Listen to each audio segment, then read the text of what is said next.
يتعرض دين الإسلام إلى هجمة شرسة من قبل أعداء الإسلام والمسلمين وأقنعوا العالم بأن الإسلام هو دين التطرف والاقتتال والتناحر وسفك الدماء وأنه دين التشدد والتنطع وأنه دين التخلف والرجعية وما إلى ذلك من الأوصاف الذميمة. Mes chers frères et sœurs, depuis la nuit des temps et encore plus aujourd'hui, l'islam est la cible de toutes les attaques de la part de ses ennemis qui ont tenté de convaincre le monde entier qu'il s'agit d'une religion d'extrémistes, de gens qui tuent, qui versent le sang, qui sont étroits d'esprit, intransigeants et que c'est une religion arriérée et rétrograde, etc., etc., avec tous les qualificatifs qu'on peut attribuer aujourd'hui à l'islam ou qu'il nous attribue. وكذبوا في دعواهم كبرت كلمة تخرج من أفواههم إن يقولون إلا كذبا. Et comme le dit le Coran, quel monstrueux blasphème et quel horrible mensonge qu'ils profèrent. وللأسف الشديد صدق هذا الكلام البعض وحتى بعض من ينتسب إلى الإسلام. Et malheureusement, certaines personnes se sont laissées convaincre par de telles absurdités. Et même certains musulmans ou certaines personnes affiliées à l'islam de près ou de loin. إن الإسلام أيها الإخوة هو دين الوسطية والاعتدال. دين ارتضاه الله تبارك وتعالى لإسعاد البشرية جمعاء. دين جاء لينظم شؤون حياة الناس الدينية والدنيوية. Alors que l'islam c'est tout le contraire. C'est la religion de la modération et du juste milieu. La religion que Dieu a voulu pour le bien de l'humanité. Celle qui vient organiser tous les pans de la société, autant cultuels que sociaux. C'est-à-dire dans l'adoration ou dans les transactions sociales et humaines. قال تعالى اليوم أكملت لكم دينكم وأتممت عليكم نعمتي ورضيت لكم الإسلام دينا. Aujourd'hui, nous dit Allah, lorsqu'il a révélé ce verset, il disait « J'ai amené votre religion à son point de perfection. Nul besoin de rajouter ni d'enlever. Je vous ai accordé ma grâce tout entière et j'ai agréé l'islam pour vous comme religion. » وَلَقَدْ حَفِظَ اللَّهُ دِينَ الْإِسْلَامِ إِنَّا نَحْنُ نَزَّلْنَا الذِّكْرَ وَإِنَّا لَهُ لَحَافِظُونَ. Allah a d'ailleurs préservé l'islam de toute altération. C'est nous en vérité qui avons révélé le Coran, nous dit Allah, et c'est nous qui en assurons l'intégrité, la garde, la préservation. C'est Allah subhanahu wa ta'ala qui a fait en sorte que cette religion soit intacte, préservée de toute erreur. فَبِحِفْظِ اللَّهِ لَهُ لَمْ يَتَغَيَّرْ مِنْهُ حَرْفٌ وَلَا حُكْمٌ عَلَى مُرُورِ الْقُرُونِ وَالدُّهُورِ وَالْأَعْوَامِ مَعَ شِدَّةِ الْحَمْلَةِ مِنَ الْكُفَّارِ عَلَى الْمُسْلِمِينَ. C'est ainsi que le Coran est resté intact et n'a pas été falsifié ou altéré, ni dans sa forme, dans son contenu, dans ses lettres, au point que lorsqu'on récite le Coran, même c'est pas à la lettre près, c'est au son près et à la manière de prononcer le son que c'est préservé. Donc ni dans sa forme, ni dans son fond, même dans sa compréhension. Allah subhanahu wa ta'ala a mis des garde-fous.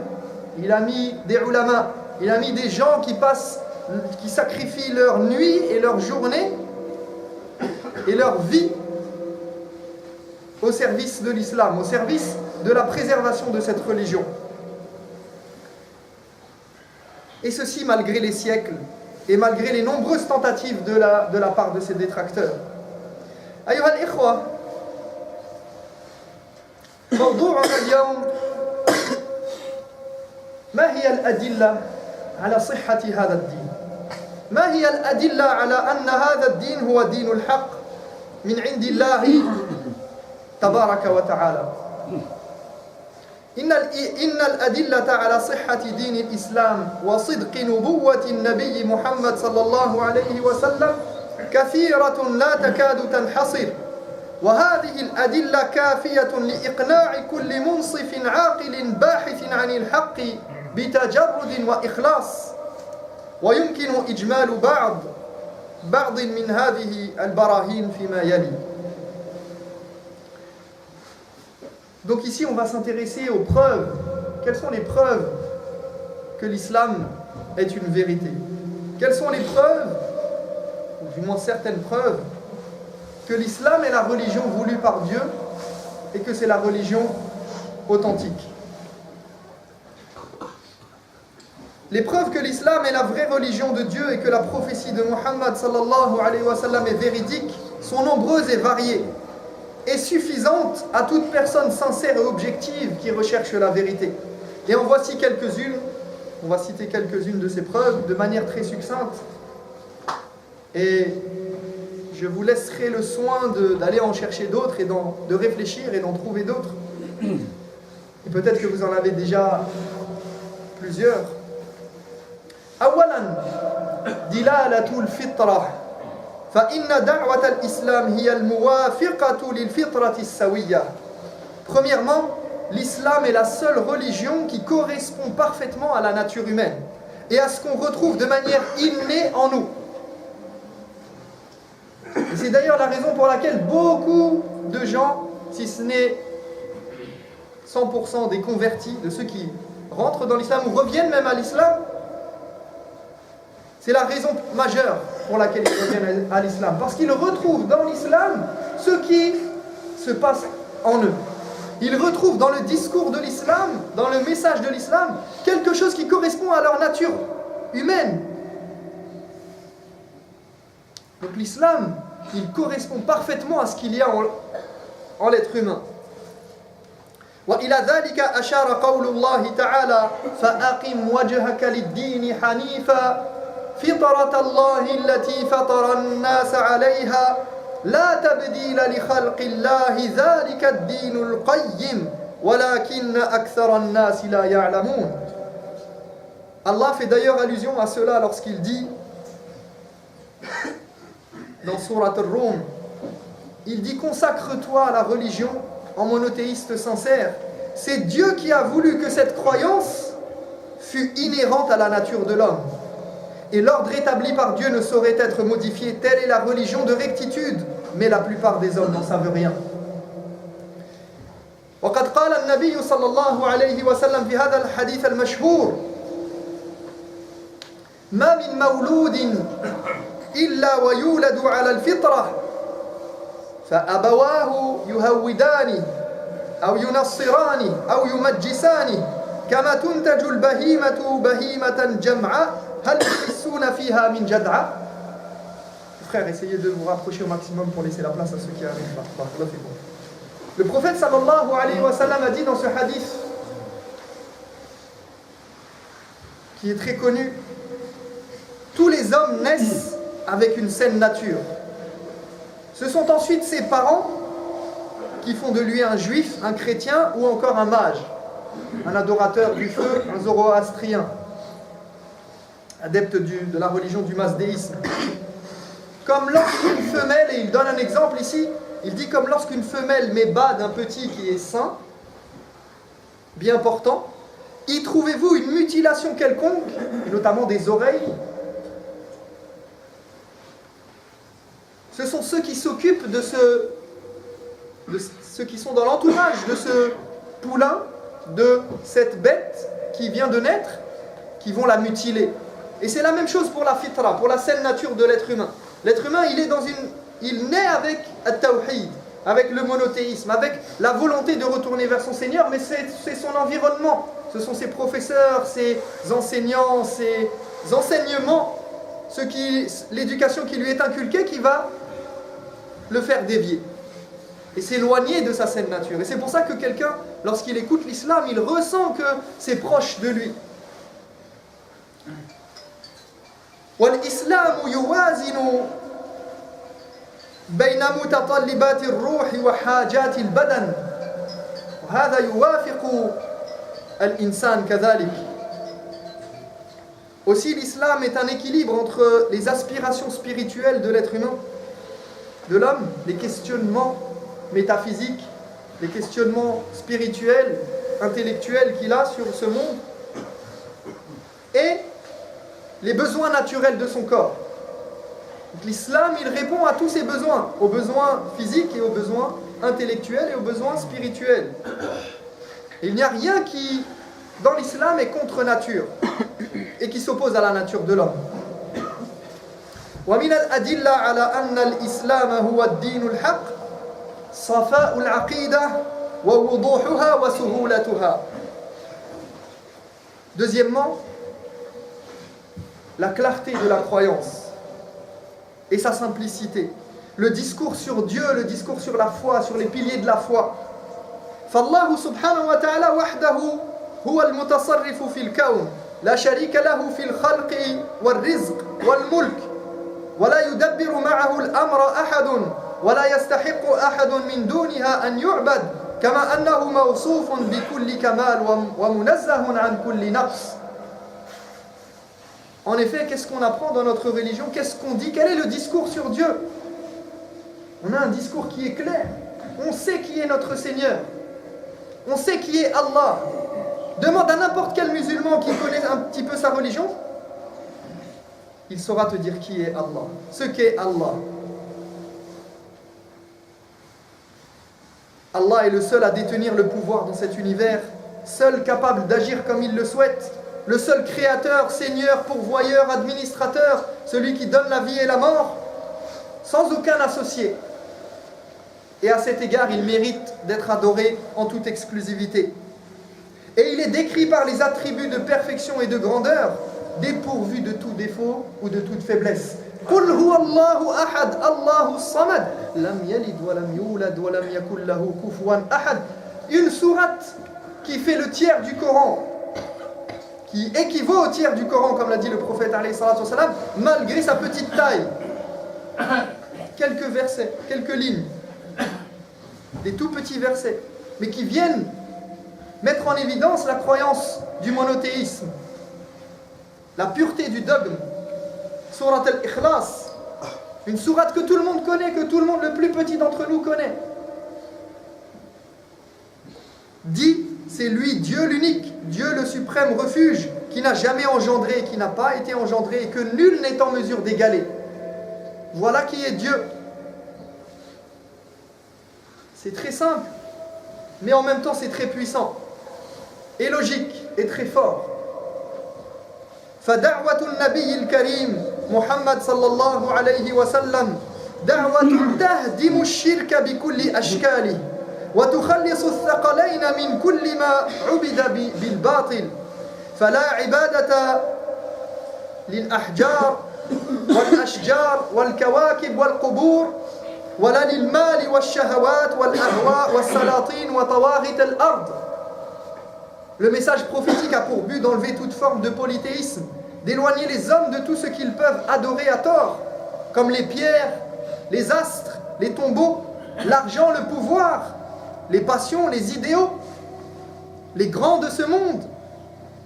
إنها دعوة جاءت لتحرر البشرية من عبادة العباد إلى عبادة رب العباد وتخرجها من ذل الوثنيات وظلم الطواغيت وتخلصها من أسر الشهوات والأهواء الجائرة. Contrairement à ce qu'on entend, la religion est venue pour libérer l'humanité de ses chaînes et de l'adoration des hommes, pour sortir l'humanité de l'obscurantisme, de l'humiliation de la soumission aux idoles et la délivrer des désirs et des passions destructrices. ومن الأدلة على أن الإسلام هو الدين الحق البراهين العقلية. Troisièmement, l'utilisation de la raison, les preuves par la logique et par la raison. أكثرت نصوص الشرع من مخاطبة العقل وتوجيهه إلى النظر في الحجج والبراهين العقلية ومن دعوة أصحاب العقول وأولي الألباب إلى تدبر الدلائل القطعية على صحة الإسلام. Les textes de l'islam nous appellent régulièrement à réfléchir. Ils s'adressent à notre intellect. Ils nous orientent vers l'observation des preuves logiques. Ils nous poussent à la méditation et à faire usage de notre raison, de notre intelligence, afin que l'on comprenne par nous-mêmes que l'islam est la religion de vérité, sans aucun doute. Et cet appel à la réflexion et la remise en question est une preuve en soi, puisque seul celui qui détient la vérité n'a pas peur qu'on le questionne. Celui qui détient la vérité et qui est sûr de lui, il n'a pas peur. Hatu burhanakum in kuntum sadiqin. Amenez-moi toutes vos preuves. Moi j'ai les miennes et elles sont 10 fois plus fortes. Si tant est que j'ai la connaissance, si tant est que j'ai le savoir religieux, si tant est que j'ai les bonnes bases pour pouvoir parler et pour pouvoir comprendre le discours qui m'est adressé et les arguments qui me sont amenés. قال تعالى كتاب أنزلناه إليك مبارك ليدبروا آياته وليتذكر أولو الألباب. C'est un livre béni que nous t'avons révélé afin que les hommes de bon sens en méditent les versets et s'y arrêtent pour réfléchir. Donc l'islam nous appelle à réfléchir, à user de notre raison, à poser des questions légitimes, sensées, à s'interroger, parce qu'il est sûr de lui. Personne ne peut le déstabiliser. فلم تشتمل نصوص الوحي على شيء تحيله العقول أو ترفضه ولم تأتي بمسألة تخالف بداهة عقلية أو تناقض قياسا عقليا. Les textes de la révélation ne contiennent pas des choses qui dépassent l'entendement ou que la raison rejette. Rien ne s'oppose à la raison et ne contredit la logique simple, claire et dénuée de subjectivité. بل ما جاء أهل الباطل بقياس لباطلهم إلا رده بالحق والبيان العقل الواضح. Au contraire, toutes les fois que les détracteurs de l'islam viennent avec un raisonnement pour contrer le Coran, leur argumentation se retrouve détruite sans difficulté. قال الله تعالى ولا يأتونك بمثل إلا جئناك بالحق وأحسن تفسيرا. Allah subhanahu wa ta'ala, s'adressant à son prophète, il dit jamais il ne t'amène une argumentation, des preuves, des questionnements, sans que nous t'en fournissions la vraie réponse et une meilleure explication. ومن الأدلة على أن الإسلام هو دين الحق إعجاز القرآن. Quatrièmement, le caractère inimitable du Coran. Et ici, c'est un très très long sujet. Je vous renvoie aux livres qui sont spécialisés là-dedans, mais je vais juste donner quelques éléments de réponse. فهو مع احتوائه على أكثر من 6000 آيات ومع طرقه لموضوعات متعددة فإنك لا تجد في عباراته اختلافا بين بعضها البعض كما لا تجد معنى من معانيه يعارض معنى ولا حكما ينقض حكما. Malgré ces 6000 et quelques versets et les nombreux sujets qu'il aborde de différentes manières, tu ne trouveras pas de disparité, de contradiction ou d'opposition entre les idées du Coran. C'est un livre d'une homogénéité et d'une cohérence incroyable. Du début jusqu'à la fin, il y a une homogénéité, une cohérence dans laquelle tu ne trouves pas d'incohérence. قال تعالى ولو كان من عند غير الله لوجدوا فيه اختلافا كثيرا. S'il émanait d'un autre que Dieu, nous dit Allah, n'y trouverait-il pas de multiples contradictions et disparités, comme c'est le cas pour n'importe quel auteur, quelle que soit sa science, quel que soit son degré de piété, de foi. Le début n'est pas comme la fin, le milieu peut être meilleur, la forme de son discours. D'ailleurs, regardez le prophète alayhi salatu wassalam, la même personne, il a 3 niveaux de discours différents. Puisque lorsqu'il parle et qu'il y a ces hadiths, c'est une manière de parler et ça n'a rien à voir avec le Coran. Lorsqu'il récite le Coran, c'est quelque chose de très spécifique et très particulier. De sorte que si je vous dis un hadith et je vous dis un verset du Coran, vous allez tout de suite les identifier. Et il y a les ahadith qudsiya, les ahadiths qu'il rapporte, ce que le prophète rapporte directement d'Allah, mais avec ses propres mots, qui ne sont pas ni du Coran ni de ses paroles propres. Et encore une fois, il y a un autre registre de langue, une autre manière de parler.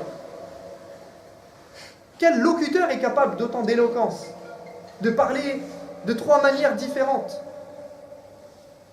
complètement différentes? ومن وجوه إعجاز القرآن انطباق آياته على ما يكشفه العلم من نظريات علمية. Un autre aspect de son inimitabilité, c'est la correspondance extraordinaire entre certains versets et de nombreuses découvertes scientifiques récentes.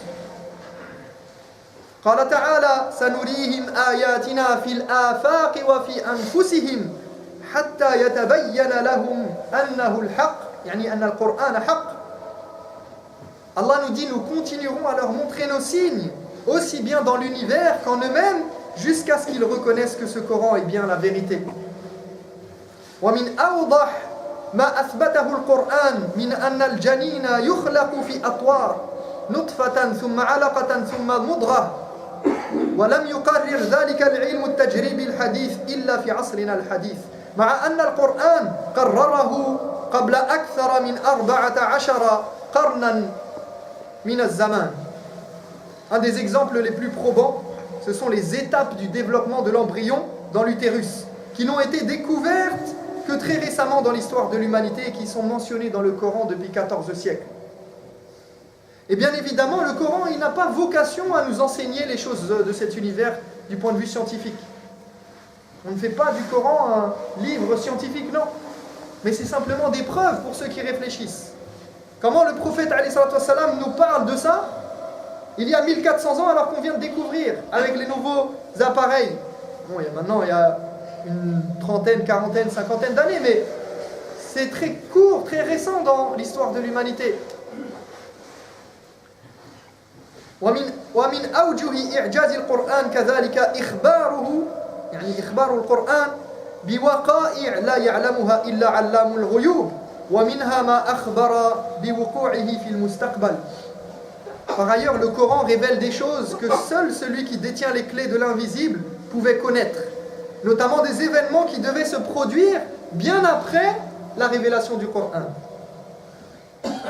كقوله تعالى ألف لام ميم غلبت الروم في أدنى الأرض وهم من بعد غلبهم سيغلبون في بضع سنين.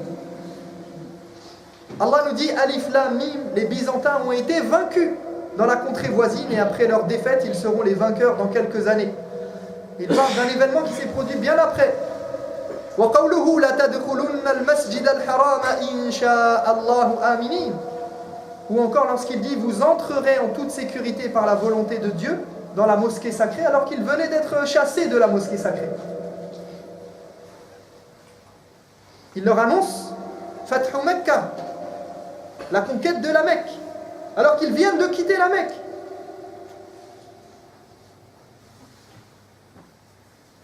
إلى غير ذلك من وجوه إعجاز القرآن, etc., etc., dans cette question d'inimitabilité du Coran, du caractère inimitable de ce Coran qui provient assurément d'Allah subhanahu wa ta'ala, le Seigneur de l'univers. أقول قولي هذا وأستغفر الله لي ولكم فاستغفروه إنه هو الغفور.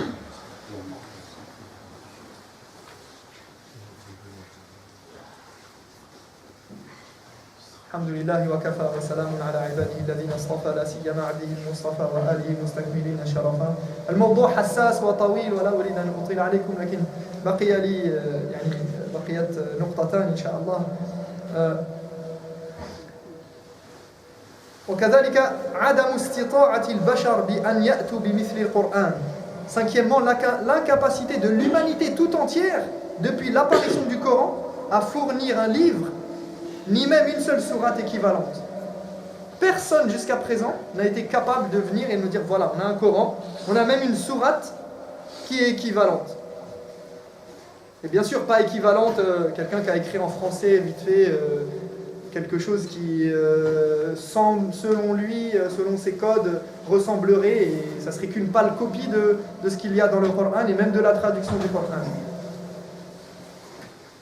Mais quand bien même quelqu'un viendrait avec quelque chose, n'importe quel arabophone, et surtout les gens versés dans la science, eh bien il saurait tout de suite que ça n'a rien à voir, que c'est incomparable. D'ailleurs, c'est un des miracles, puisque le prophète ﷺ, qui était ummi, qui était illettré, il a pu produire, c'est pas lui qui l'a produit, mais il a apporté un livre dans un environnement où l'éloquence, c'était quelque chose de répandu dans la société, c'était quelque chose qui intéressait, c'était la science par excellence dans cet environnement. D'ailleurs, Allah subhanahu wa ta'ala, à chaque fois qu'il a envoyé un prophète, comme Isa alayhi salam, Moussa par exemple, il l'a fait triompher avec les armes les plus puissantes du moment. Moussa alayhi salam, il l'a fait triompher avec as-sihr, ou face as-sihr, as-sahara. Donc il a mis en déroute les sorciers. Alors que la sorcellerie, elle était répandue et ils étaient très forts à cette époque en sorcellerie. Isa alayhi salam, Allah a fait triompher Jésus et il a montré ses miracles par rapport à la médecine, par rapport aux soins, par rapport au fait de guérir, d'être capable de guérir. Alors qu'à cette époque, c'était quelque chose d'important dans leur société. Et là, la même chose avec le prophète Mohammed alayhi salam, qui était dans une société qui aimait l'éloquence, qui aimait la belle poésie, la belle écriture, au point qu'ils avaient al-mu'allaqat. Ils avaient les poèmes qu'ils accrochaient sur la Kaaba. Et malgré ça, personne n'a été capable de produire un livre de cette splendeur et de cette beauté. وَلَقَدْ تَحَدَّى اللَّهُ الْبَشَرَ قرنا بعد قرن أن يأتوا بمثل هذا القرآن إن كانوا صادقين فلم يستطيعوا أن يأتوا بمثله بل لم يستطيعوا أن يأتوا بسورة من مثله. Allah a donc défié les hommes de produire un ouvrage similaire s'ils sont sincères dans ce qu'ils disent, et jusqu'à présent personne n'a jamais réussi à nous apporter ne serait-ce qu'une sourate de la puissance de la plus petite sourate du Coran. وَإِن كُنتُمْ فِي رَيْبٍ مِّمَّا نَزَّلْنَا عَلَى عَبْدِنَا فَأْتُوا بِسُورَةٍ مِّن مِّثْلِهِ وَادْعُوا شُهَدَاءَكُمْ مِن دُونِ اللَّهِ إِن كُنتُمْ صَادِقِينَ. Et si vous êtes dans le doute au sujet de ce que nous vous avons révélé, de ce que nous avons révélé à notre serviteur, essayez donc de composer une seule sourate semblable à une sourate du Coran et faites venir les témoins que vous vous êtes donnés en dehors de Dieu si vous êtes véridiques. وأخيرا من الأدلة على صحة الإسلام الشمائل والصفات والمبادئ والأخلاق التي يتحلى بها النبي عليه الصلاة والسلام ويقدمها القرآن والإسلام للبشرية كلها. Sixièmement, et je terminerai là-dessus, et Inch'Allah on va s'arrêter là. Sixièmement, les valeurs morales prônées par l'islam et les nobles caractères du prophète sallallahu alayhi wa sallam sont une preuve évidente de la véracité du message. Le prophète, il réunissait tellement de valeurs morales, tellement de nobles caractères, tellement... C'est incroyable. Personne, il ne peut qu'être un prophète envoyé d'Allah. Avec tout le fardeau qu'il avait sur les épaules, toute la charge, tous les devoirs qui lui incombaient, il arrivait à être un homme dans tous les sens du terme. Quelqu'un qui s'occupe de sa famille correctement, quelqu'un qui a de l'empathie et de la compassion pour les autres, qui enseigne, qui a des enseignements et des enseignements à revendre. Vous imaginez un tel homme avec des nobles caractéristiques, des valeurs morales hautes et élevées et nobles. Alors ça ne peut être qu'un prophète, et il a justifié son envoi et l'envoi de son message. La raison pour laquelle il a été envoyé à ce niveau-là, c'est pour parfaire les nobles caractères. Il dit « Innama bu'ithtu li utammima makarim al-akhlaq » Il dit « Je n'ai été envoyé que pour parfaire les nobles caractères. » فنسأل الله تبارك وتعالى أن يمنحنا وجميع المسلمين الفقه في الدين والثبات عليه وأن يصلح قلوبنا وأعمالنا وأن يهدينا جميعا الصراط المستقيم وأن يجنبنا طريق المغضوب عليهم والضالين إنه ولي ذلك والقادر عليه وصلى الله على نبينا محمد وعلى آله وصحبه وسلم اللهم تب علينا إنك أنت التواب الرحيم اللهم أرنا الحق حقا وارزقنا اتباعه وأرنا الباطل باطلا وارزقنا اجتنابه اللهم اغفر للمؤمنين والمؤمنات الأحياء منهم والأموات إنك سميع قريب مجيب الدعوات اللهم صل على محمد وعلى آل محمد كما صليت على إبراهيم وعلى آل إبراهيم في العالمين إنك حميد مجيد عباد الله إن الله يأمر بالعدل والإحسان وإيتاء ذي القربى وينهى عن الفحشاء والمنكر والبغي يعظكم لعلكم تذكرون